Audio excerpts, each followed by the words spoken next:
সন্তান অবাধ্য হলে পিতামাতার করণীয়। আজকের এই ভিডিও থেকে আপনি শিখতে পারবেন যে আপনার সন্তান যদি আপনার কথা না শুনে, যেমন লেখাপড়া বা বিভিন্ন বাজে সম্পর্ক, বাজে ছেলেদের সাথে চলাফেরা, মা বাবার কথা না শোনা, অবাধ্য হয়ে যাওয়া, এই সন্তানগুলোকে ঠিক করতে পারবেন আজকের এই আমলটির মাধ্যমে বা আজকের এই টোটকাটির মাধ্যমে।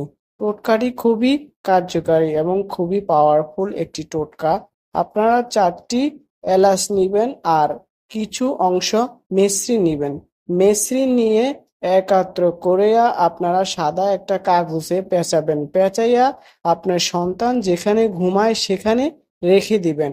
সেখানে রেখে দিয়ে আপনারা 3 দিন পরে সেই মিশ্রি এবং এলাচগুলো বের করে রেখে দিবেন। রেখে পাটাতে বাটবেন। বেটে আপনারা গুঁড়া করবেন। গুঁড়া করে আপনারা আপনাদের সন্তানকে খাওয়ায়া দিবেন। যে কোনো খাদ্যের সাথে খাওয়ায়া দিলেই হবে।